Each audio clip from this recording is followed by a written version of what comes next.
everyone, welcome to our channel Education Hotspot. So this is the next video with regard to important topic of MSO3 और यहाँ पे हम जो topic cover कर रहे हैं वो है डिपेंडेंसी थ्योरी। ऐसा नहीं ये टॉपिक कुछ नया है, ये टॉपिक मैं ऑलरेडी आपको मल्टीपल वीडियोस में डिटेल वीडियोस में यूट्यूब और पेड क्लासेस में ऑलरेडी कवर करा चुकी हूँ। ये टॉपिक यहाँ पे मैं शॉर्ट में इसकी तीनों थ्योरी आपको एक्सप्लेन कर रही हूँ। देखिए तीनों थ्योरी ऐसा नहीं है एग्जाम में एक साथ आती हैं, अगर आ जाए तो बहुत अच्छी बात है, आप 500 लिमिट बहुत आसानी से टच कर सकते हो इन तीनों को एक्सप्लेन करने में, बल्कि वर्ड लिमिट एक्सीड ही कर जाती है। बट जनरली ये कई बार एक एक थ्योरी ही आपसे पूछी जाती है, तो मैंने यहाँ इस वीडियो में तो बहुत शॉर्ट में एक्सप्लेन करा है। वो 500 क्या वो आपके 200 वर्ड भी टच नहीं करेगा, बट क्यों मैंने शॉर्ट में करा है, just to make you understand the topic, क्योंकि नोट्स के साथ ये ऑलरेडी मैं आप लोगों को कवर करा चुकी हूँ।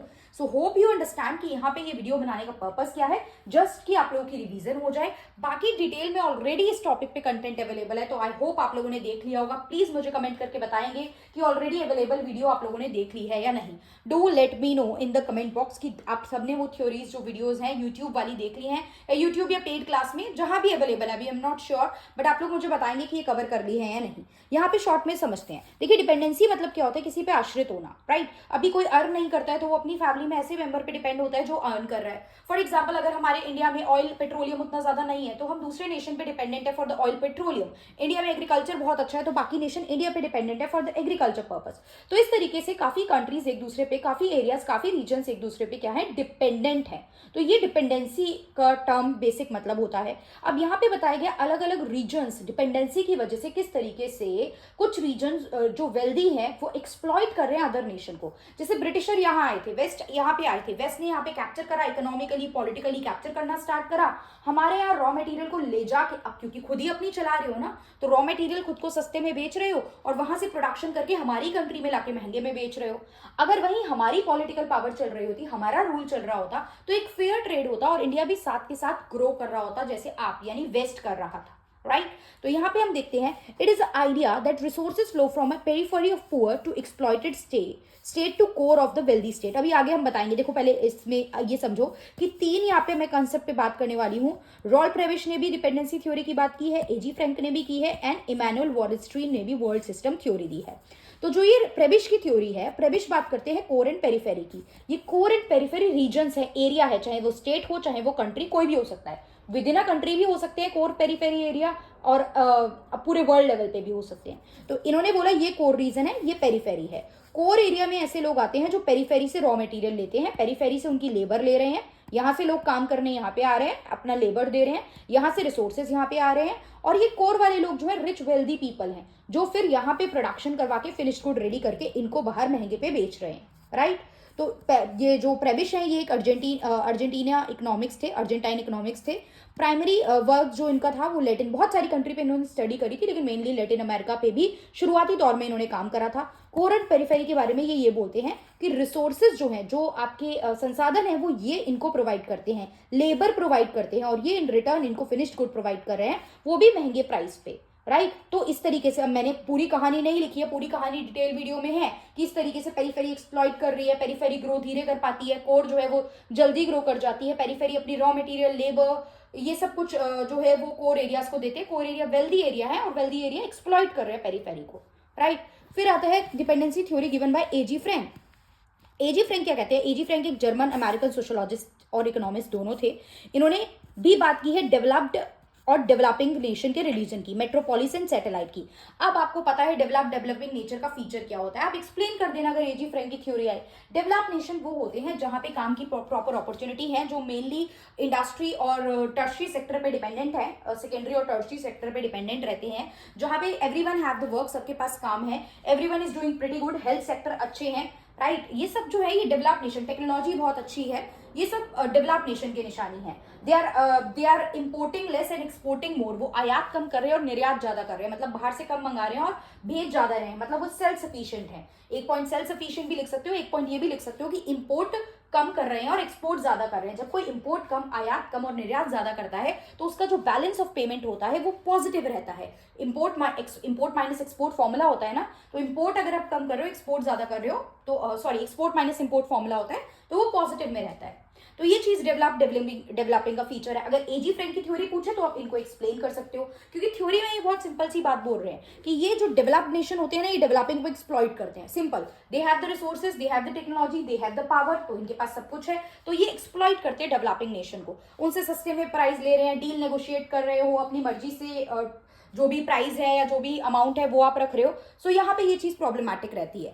तो यही चीज है, डेवलपिंग नेशंस जो हैं वो बहुत ज्यादा डिपेंडेंट है डेवलप नेशन पे। एजी फ्रैंक कहते हैं कि डेवलपिंग नेशन में खुद कोई कमी नहीं है। इंडिया में खुद कमी नहीं थी कि इंडिया ग्रो नहीं कर पाया था, जल्दी डेवलप नहीं बन पाया था, बल्कि वो जो एक्सटर्नल फैक्टर थे, वेस्ट अपने आप को जो सुपीरियर दिखा रहा है, दूसरा इतना साल का जो कॉलोनियल रूल जो रहा है, जो औपनिवेशिक काल रहा है, उस वजह से यहाँ पे चीजें पिछड़ गई। राइट, एक तो कॉलोनियल रूल, क्योंकि भैया इकोनॉमी भी वो संभाल रहे, पॉलिटिकल पावर भी वही संभाल रहे, तो अपने फेवर में ही तो काम करेंगे। दूसरी चीज, इंटरनल बैरियर नहीं है, लेकिन हम इतना ज्यादा चीजें हमारे माइंड पे बैठ गई कि वेस्ट हमको इतना ज्यादा इन्फ्लुएंस करने लगा, वेस्टर्नाइजेशन इतना ओवर पावर हो गया कि हम अपनी चीजों को डिग्रेड करते गए। आज की डेट में भी देखो ना, इंग्लिश लैंग्वेज को हम बिल्कुल सर पे बिठाए हुए हैं, राइट, और हिंदी लैंग्वेज बोलना एक डिग्रेड, और हिंदी में बात कर रहा है इंसान तो उसको उतनी रिस्पेक्ट और उतनी वैल्यू मिल ही नहीं रही है, जबकि हिंदी तो हमारी कंट्री की एक मतलब मेन ओरिजिनल लैंग्वेज है। पुरानी और तो छोड़ दो, संस्कृत प्राकृत ये सब तो, लेकिन हिंदी तो एक मेन लैंग्वेज है, तो हिंदी ही हम आगे लेके नहीं जा रहे हैं। तो ये तो एक छोटा सा एग्जांपल है। इस तरीके से इकोनॉमिक लेवल पे भी बहुत सारे एग्जांपल है जिस वजह से वेस्ट की इन्फ्लुएंस की वजह से आपकी कंट्री उतना ग्रो नहीं कर पाई, और दैट्स वाई वो ज्यादा डिपेंडेंट है किस पे, डेवलप नेशन पे। हम सिर्फ अपनी कंट्री की बात नहीं करेंगे, ओवरऑल बात करेंगे, क्योंकि इन्होंने अपनी स्टडी में इंडिया की बात नहीं की है। मैं बस समझाने के लिए आपको इस तरीके के एग्जांपल ले रही हूँ ताकि बस चीज समझ में आ जाए, और बाकी डिटेल कंटेंट में मान के चल रही हूँ कि आप लोगों ने देखा है, और मैं चाहती हूँ कि कमेंट करके प्लीज मुझे बताओ कि आप लोगों ने कंटेंट देख लिया है या नहीं। देन बात करते हैं वर्ल्ड सिस्टम थ्योरी की। वर्ल्ड सिस्टम थ्योरी दी किसने, इमैनुअल वॉलेस्ट्रीन ने। ये एक अमेरिकन सोशियोलॉजिस्ट हैं। अब ये क्या करते हैं, प्रेबिश की थ्योरी में एक चीज और ऐड करते हैं, कोर है, पेरिफेरी है, लेकिन बीच में सेमी पेरिफेरी भी है। वही काम है जब, अब देखो, कोर पेरिफेरी, कोर में वो नेशन है जो टेक्नोलॉजिकली, जिनकी टेक्नोलॉजी बहुत अच्छी है, जिनके पास प्रॉपर इंडस्ट्रियलाइजेशन है, ये कैपिटलिस्ट नेशन है। मैंने सिर्फ हेडिंग लिखी है, आप इनको एक्सप्लेन करोगे कोर को कि they have good technology, industrialization process यहाँ पे चल रहा है, मॉडर्नाइज है, हाई टेक्नोलॉजी है, प्रोडक्शन के लिए हाई टेक्निक यूज कर रहे हैं, हेल्थ वेल्थ पे प्रॉपर वर्क कर रहे हैं कंट्री में, इकोनॉमी स्टेबल चल रही है इनकी, मतलब हाईली डेवलप नेशन में आते हैं ये। वहीं पेरिफेरी जो होता है, ये जो आउटर लेयर है, ये पुअर रीजन है, ये सिर्फ प्राइमरी प्रोडक्ट यहाँ और यहाँ अपना बाहर भेज रहे हैं, लोगों को एक्सपोर्ट कर रहे हैं, अनफिनिश्ड गुड के लिए, प्रॉपर रेडी गुड्स के लिए ये इन्हीं पे डिपेंडेंट है। फिर आता है semi periphery, somewhere in between these two, इन दोनों के बीच का कुछ, इन दोनों के बीच का कुछ है, तो दोनों के कुछ कुछ फीचर है, पूरी तरीके से अमीर भी नहीं है, रिच भी नहीं है, वेल्दी भी नहीं है, और इतना गरीब भी नहीं है। तो अगर मैं बात करूं, ये इससे कोर से कम है और पेरिफेरी से बेटर है, तो कोर के लिए जस्ट पास में है तो पेरिफेरी की तरह काम करता है, और पेरिफेरी वालों के लिए कोर की तरह काम करता है, क्योंकि पेरिफेरी के लेबर यहां आते हैं, पेरिफेरी के प्रोडक्ट यहां आते हैं, फिर इनसे प्रोडक्ट यहां जाते हैं, राइट, फिनिश्ड गुड यहां आता है, फिर यहां जाता है। तो सेमी पेरिफेरी अगर मैं बात करूं, it work as a periphery to core, and core के लिए तो ये पेरिफेरी का काम करता है, और पेरिफेरी वालों के लिए कोर का काम करता है। आई होप ये बात आपको समझ में आई होगी। कोर के फीचर्स क्या है, पेरिफेरी के क्या है, सेमी पेरिफेरी के क्या है, ये क्लियर हुआ। कंसेप्ट आइडियोलॉजी सेम है कि कोर एक्सप्लॉइट करेगा पेरिफेरी को, किस तरीके से एक्सप्लॉइट कर रहा है ये भी आपको समझा दिया। कोर में highly develop nation, and periphery में अंडर डेवलप नेशन आप मान लीजिए, एंड इसमें आप डेवलपिंग नेशन मान लीजिए एक तरीके से, जो ना पूरे डेवलप्ड हुए हैं ना अंडर डेवलप्ड हैं, लेकिन they are in the process of their develop, they are process of being developed. जैसे इंडिया को हम क्या मानते हैं, डेवलपिंग मानते हैं। इंडिया जो है वो ना अभी डेवलप्ड में आ रहा है ना अंडर डेवलप्ड में आ रहा है, बिकॉज अंडर डेवलप्ड से बहुत बेटर है इंडिया और डेवलप्ड से थोड़ा कम है। सो हम ऐसी नेशंस को डेवलपिंग में काउंट कर रहे हैं। तो या this is the thing, and I hope ये तीनों साथ में पढ़ के थोड़ा सा कंसेप्ट क्लियर हो गया है। बाकी डिटेल आपने ऑलरेडी करा हुआ है। अब ऐसा मत करना कि तीनों ही पढ़ जाओ और इतना ही कंटेंट माइंड में रखे जाओ, बिकॉज 500 वर्ड करने होते हैं, और सिंगल टॉपिक, सिंगल थ्योरी ही एग्जाम में आएगी। एजी फ्रैंक डिपेंडेंसी थ्योरी दे दिया, world system theory by Immanuel Wallerstein दे दिया, तो एक ही थ्योरी एक्सप्लेन करनी है, तो एक थ्योरी पे 500 वर्ड वहां लिखने हैं, तो कम से कम 300 वर्ड तो पढ़ के जाओ पहले, ताकि एग्जाम में फिर ठीक है थोड़ा बहुत ऊपर नीचे बना के लिख देंगे, तो उससे एक लेवल तक का कंटेंट तो आपको पहले से ही रेडी करके जाना पड़ेगा।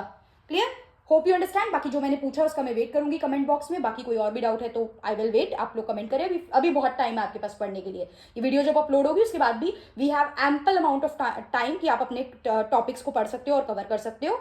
सो या दिस इज द थिंग। बाकी भी और मिलते हैं कुछ वीडियोज के साथ। सो पढ़ते रहिए, डाउट पूछते रहिए। Thank you everyone, see you in the next video with the next topic.